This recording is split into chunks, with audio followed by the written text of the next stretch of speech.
Hello दोस्तों, स्वागत करता हूं मैं मयूर सर आप सभी का हमारे यूट्यूब चैनल मयूर इंस्टीट्यूट जोधपुर में। दोस्तों, आज हम कक्षा 10 का ये जो क्वेश्चन करने जा रहे हैं, ये क्वेश्चन क्या है मैं एक बार पढ़ देता हूं पहले। देखिए, क्वेश्चन है कि सिद्ध कीजिए कि चक्रीय चतुर्भुज के सम्मुख कोण संपूरक होते हैं अथवा उनका योग 180 डिग्री होता है। संपूरक कोण क्या होते हैं दोस्तों? सबसे पहले इसके बारे में बात करते हैं। संपूरक कोण वही होते हैं, संपूरक कोण ऐसे दो कोण होते हैं जिनका योग 180 डिग्री होता है। इसलिए आपको इस प्रश्न में संपूरक भी पूछा जा सकता है या उनका योग 180 डिग्री हो, दोनों का मतलब एक ही है। ठीक है, तो अब हम इस क्वेश्चन को कैसे सॉल्व करेंगे इसके बारे में हम बात करें दोस्तों। देखिए, सबसे पहले हमें क्या करना होगा, हमें लिखना होगा कि ये हमारा दिया गया जो है वो है ABCD एक चक्रीय चतुर्भुज है। ठीक है, ABCD एक चक्रीय चतुर्भुज है तथा O वृत्त का केंद्र है, ये हमने मान लिया है। अब हमारे पास दूसरा पॉइंट आ गया है सिद्ध करना। सिद्ध करना है में हम लिखेंगे कि angle A plus C equals to 180 degree या angle B plus D equals to 180 degree. देखिए, यहाँ चित्र में आप देख सकते हैं, चित्र के अंदर मैंने चित्र जो लिया है उसके अंदर मैंने दिया है कि एंगल A B ये C है। अब मैं इनको क्या करता हूं, सबको ज्वाइन कर देता हूं। तो देखिए, ये चक्रीय चतुर्भुज इस तरह से बनेगा। अब हमने रचना की है, रचना में हमने कहा है कि O वृत्त का केंद्र है और A B C D को इससे मिला देना है, तो आप मिला दीजिए इनको। तो देखिए, ये इस तरह से जब मैंने मिलाया तो ये कुछ इस तरह का चित्र मेरे सामने बन गया है। ठीक है दोस्तों, अब आगे देखिए, अब हमें करना क्या है, हमें क्या करना है कि एंगल A और C या तो हमें इन दोनों को 180 डिग्री बताना है या B और D इन दोनों की जोड़ हमें 180 डिग्री बतानी है। तो इसके लिए हम क्या करते हैं कि हम इस तरह से करते हैं। देखिए, एंगल A दो पार्ट में बढ़ रहा है, इसको हम 1 और 2 नाम दे देते हैं, एंगल 1 और एंगल 2। फिर हम B को लेते हैं 3 और 4, फिर 5 और 6, फिर इसको हम ले लेते हैं 7 और 8। ये हमने सारे एंगल ले लिए। इसका मतलब अब क्या हो गया हमारे पास दोस्तों कि हमें ये प्रूव करना है कि या तो एंगल 1 प्लस 2 प्लस 6 प्लस 5 जो है वो 180 डिग्री होगा या 3 प्लस 4 प्लस 7 प्लस 8 180 डिग्री होगा। तो आइए देखिए आगे हम इसको किस तरह से सॉल्व करते हैं। देखिए, अब हम क्या करेंगे, हम सबसे पहले यहां लिखेंगे कि चूंकि ABCD एक चक्रीय चतुर्भुज है। ठीक है, जो दिया है वो हमें लिखना होता है दोस्तों, ये हमेशा आप ध्यान रखिएगा। बोर्ड के एग्जाम में आप इस तरह से बिल्कुल काम करेंगे तो आपके नंबर बहुत अच्छे आएंगे।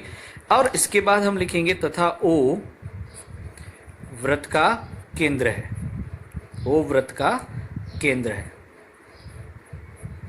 ठीक है, अब इसके बाद हम क्या करेंगे, हमने जो ये एंगल 1 2 3 4 ये जो यहां दिए हैं, ये देखिए 1 2 3 4 5 6 7 8, इन एंगल्स को हमें लेना है। तो इसके लिए हम क्या करेंगे दोस्तों, हम करेंगे कि यहां अगर आप ध्यान से देखें तो हम कहेंगे कि चूंकि OA बराबर है OC के, क्या रीजन हो गया कि दोनों क्या है, OA और OB क्या है, त्रिज्याएं हैं, तो हम यहां लिख देंगे समान त्रिज्याएं।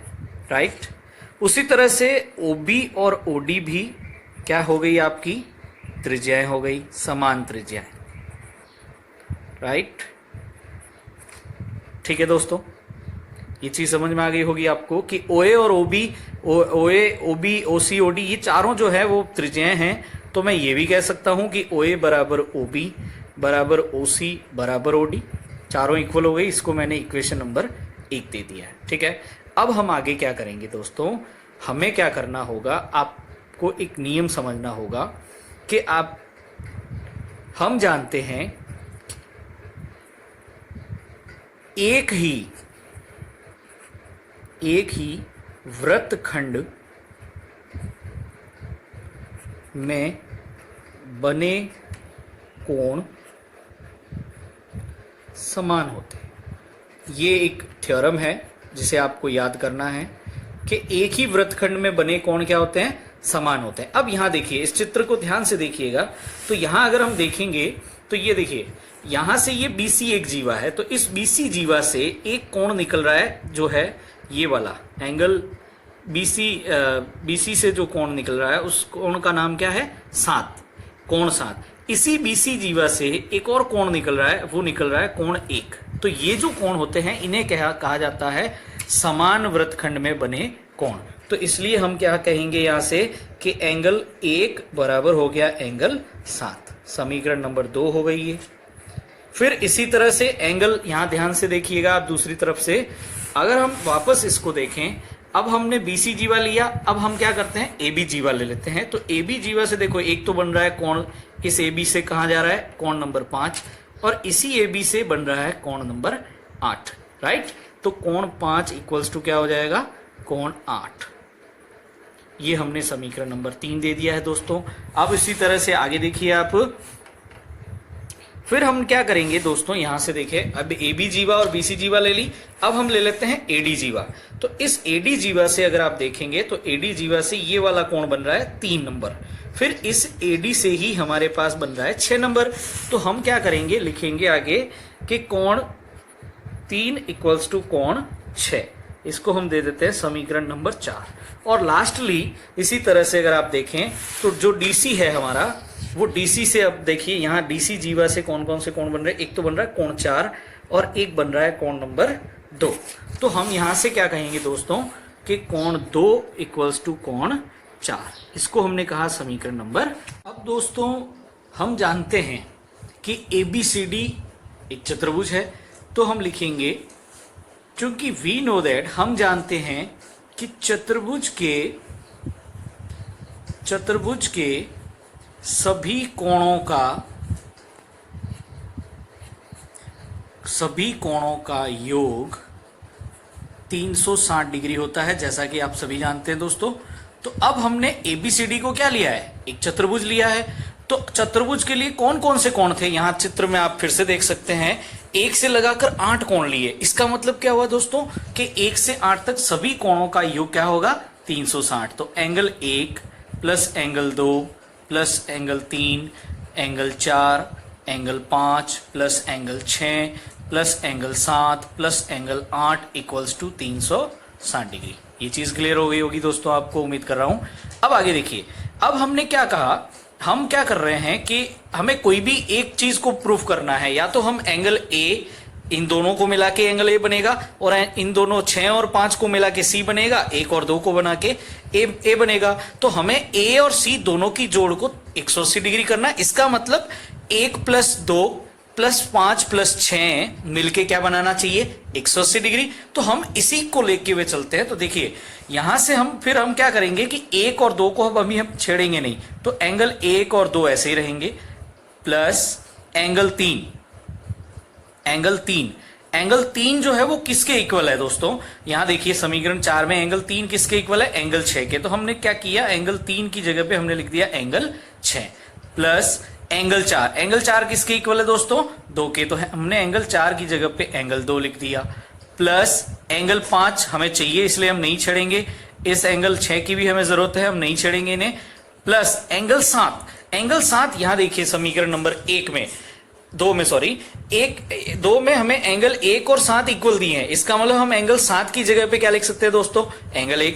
तो हम क्या करेंगे, यहां से लिख देंगे एंगल 7 की जगह पे एंगल 1, प्लस एंगल 8 समीकरण नंबर 3 में है। देखिए दोस्तों किसके इक्वल है एंगल 8, 5 के। तो हम क्या करेंगे, यहां से लिख देंगे एंगल 5 इक्वल्स टू 360 डिग्री।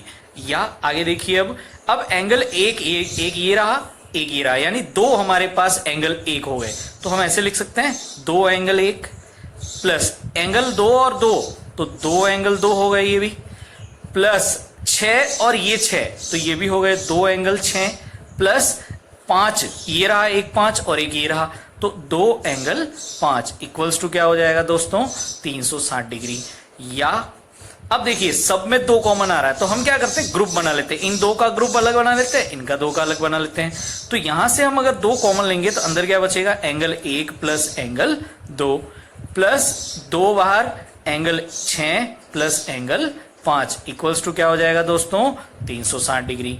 या ये दोनों 2 जो हैं इसको मैं पूरा कॉमन लेके उधर लेके जाऊंगा, तो angle 1 plus angle 2 plus angle 5 plus angle 6 equals to क्या बन जाएगा 360 डिग्री। ये जो दो यहां से कॉमन लिया दोस्तों, ये उधर जाके क्या हो जाएगा 360 से भाग हो जाएगा इसका, तो 360 बट्टा 2। तो जब 360 से मैं कट करूंगा तो यहां क्या हो जाएगा मेरे पास 180। अब आप चित्र में देखिए दोस्तों ध्यान से, यहां देखिए एंगल 1 और 2 अगर इन दोनों को मैं मिला दूं तो मेरे पास क्या हो जाएगा पूरा एंगल ए, यानी एंगल 1 प्लस 2 जो लिखा है इसकी जगह पे मैं क्या लिख सकता हूं एंगल ए।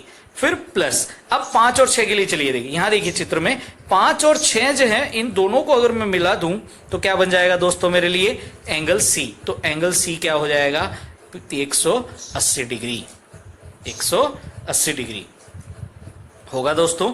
तो ये हमारे पास आ गया है angle A plus C equals to 180 degree. इसी तरह से अगर हम उल्टा चलेंगे दोस्तों, अगर यहां पे हमने 1, 2, 5 और 6 को जो है चेंज नहीं किया था, अगर हम 1, 2, 5 और 6 को चेंज कर देंगे तो हमारे पास दूसरा रिजल्ट क्या आएगा दोस्तों, angle B plus angle D equals to 180 degree. और दो ऐसे एंगल जिनका योग 180 डिग्री होता है उन एंगल्स को हम समपूरक कोण कहते हैं दोस्तों। उम्मीद करता हूं आपको समझ में आया होगा कि इस प्रश्न को किस तरह से हल करना है। एक बार फिर से प्रश्न मैं आपको बता दूं, हमारा प्रश्न ये था कि चक्रीय चतुर्भुज के सम्मुख कोण समपूरक होते हैं। समपूरक उन्हीं को कहते हैं जिन दो कोणों का योग 180 डिग्री होता है। दूसरा दोस्तों, चक्रीय चतुर्भुज वो होता है जिसके चारों शीर्ष एक वृत्त की परिधि पे स्थित हो और उनका सम्मुख कोणों का योग कितना होना चाहिए 180 डिग्री। तो ये इस तरह से आपको पूरा प्रश्न मैंने समझाया है दोस्तों। उम्मीद करता हूं आपको मेरे द्वारा समझाया हुआ ये प्रश्न समझ में आया होगा। आपके सुझाव हमें मिलने चाहिए दोस्तों। अगर आपने अभी तक हमारे चैनल को सब्सक्राइब नहीं किया है तो प्लीज प्लीज प्लीज हमारे चैनल को सब्सक्राइब करें, लाइक बटन पर क्लिक करें और सुझाव भेजते रहिए। अगर आपको और भी किसी प्रश्न में हमें पूछना हो तो आप हमें कमेंट बॉक्स में लिख के भेज सकते हैं कि सर हमें इस क्वेश्चन के बारे में डाउट है, हमारा क्लियर कीजिए। आपको हर संभव कोशिश हमारे इंस्टीट्यूट की तरफ से मिलती रहेगी। धन्यवाद।